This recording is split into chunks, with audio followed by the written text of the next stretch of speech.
Whenever you watch an anime, any show, any movie, any real story for that matter, there's always someone or something for you to put the blame on. It might be a terrible villain or an evil organization or just some character whose beliefs go against your own. But in TBHX, there is nobody more responsible for the evil and corruption within the story than you. And I know that sounds really weird, but it's true. However, before we get into this, I do want to say that TBHX is actually a donghua due to it being Chinese. But it's very much an anime-esque show and even produced partly by a Japanese studio. So I'll just be referring to it as an anime from here on out for simplicity's sake. Now, with that being said, you're not the only villain within TBHX. In fact, there's a lot.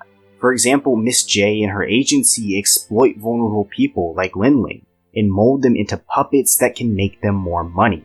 They even hold their heroes hostage through contracts and image rights like Miss J does to Moon, keeping her prisoner against her will and causing her to hate her life as a hero. Then, on the other hand, there are the much more traditional villains in the show, like Linling's old boss, the failed producer who becomes God-Eye, and the Spotlight organization as a whole, all of which use people's fear to gain undeserved power and to control people through tyrannical workplace management, turning good and hardworking people who are just trying to provide for themselves and their families into no more than slaves. But despite all of this, there is still one villain in TBHX who is worse than all the rest. And you probably guessed it, that's you. And when I say you, I don't mean just you individually, I mean society as a whole. But the thing is, I still definitely mean you.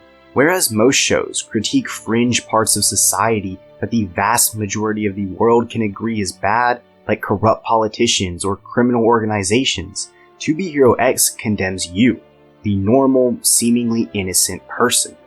Because no matter who you are, no matter how unreliant on social media you pretend to be, I know there's at least one celebrity you worship, even though there's probably countless. And whether it's your favorite singer, whose every post you must like and comment on, or your favorite athlete, whose every game you make sure to watch, or even your favorite streamer, whose clips you watch for hours on end, there is someone. And as long as there is one celebrity in the entire world that you put on a pedestal, then you are part of the problem. And look, I'm not here to condemn you. I love Ronaldo about as much as anyone can. I'm just as much part of the problem as you are. And in a sense, I think that's part of human nature. You see people you want to be like or who inspire you, and so naturally they become a guiding light in a sense that you chase after or wholeheartedly support. But as natural and human as it may be, it's still harmful. And that message is the core thesis that TBHX is built around. Because society's worship of heroes is what makes Miss J and her agency so powerful. It's even what gives the Spotlight organization the ability to absorb power from fear. Because just as much as loving and supporting celebrities is a form of worship, fearing them and obeying their every command is as well. So, while there are quote-unquote villains in the story, in reality they are just exploiters, making use of the evil and ill-gotten power that is a result of your and my actions. And I think that's partly why TBHX is so interesting. It's critiquing our world, yes, but more than that, it's critiquing us. So anytime we see bad things happen, whether it's Linling losing parts of who he really is in order to improve the act of playing nice, or Firm Man living a miserable life where he's forced to constantly maintain his image and be exactly what people expect him to be, a small part of us knows deep down that we are responsible. And the thing that really makes this phenomenon work and causes us to feel so much more accountable and responsible for the events in the show is that it's true not just in the world of TBHX, but in our world as well. Sure, celebrities and famous people don't actually gain superpowers, but they do gain money, status, and influence. Which seems nice at first, and probably is, but it also opens them up to a world of corruption and exploitation that normal people who just happen to be thrust into the spotlight for one reason or another are incredibly susceptible to. Many of them get scammed out of their own earnings through wildly unfair contracts that they had no idea how to navigate, and even more are abused and mistreated by powerful people who happen to hold the keys to their success. And the worst and most direct effect that people's worship can have on celebrities is when the pressure and constant analysis of their life becomes too much, causing normal people who have been granted the status of a celebrity to lose themselves and hate their own life, which is a direct parallel to the problem that Linling is now facing, and the same one that has practically destroyed Moon already. Because of this, the seemingly unfathomable situations that Linling tends to find himself in become much more believable and impactful because they are grounded in a sense of reality.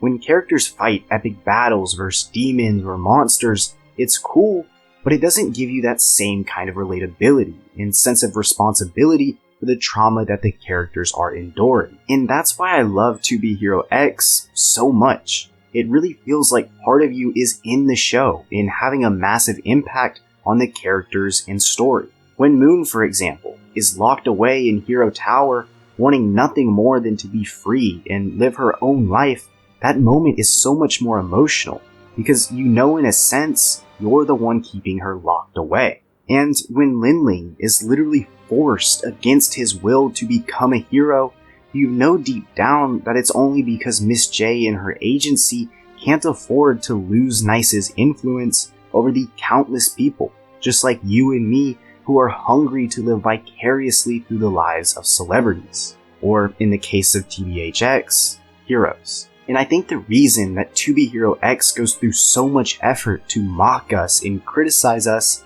is to showcase just how ironic our own obsession with celebrities is. Because at the end of the day, no matter how many followers a person has or how many autographs they're asked to sign, they are still just normal people who wake up, brush their teeth, and eat breakfast like we all do.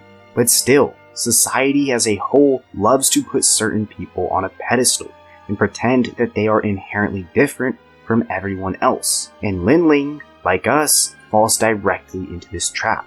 We can see from the first episode that he is obsessed with Moon to what's probably an unhealthy degree. He says that she is his motivation and his strength to keep moving forward, even when he was yet to actually meet her or know anything about who she is outside of the character she plays. And it's easy to look from the outside and see Linling as pathetic, but in reality, you and me are the exact same. And that's why Linling is such a great protagonist, because most main characters like Luffy and Naruto symbolize what we want to be, or what we should be, while Linling symbolizes what we are. Sure, he becomes a hero and has to deal with the problems that come with it, but he's not innocent. He is responsible for creating those problems in the first place, due to his own worship of heroes like Moon. And honestly, that's the genius of TBHX. It holds up a mirror and forces you to see yourself not in the villain you hate or the hero you cheer for, but in the broken system that created them both. It forces you to recognize that the cycle of suffering, of corruption, of people losing themselves for the sake of keeping an audience happy isn't just something that's greater than you or beyond your control. It's something we all participate in every day, often without even realizing. That's why TBHX isn't just Linling's story or Moon's story, it's ours too. And the scariest part about that is, unlike TBHX, there's no big hero coming to fix it. There's only us, and whether we make things better or worse depends on the choice we make every day. When we decide to put someone else on a pedestal or choose to see them for what they really are, another person just like us.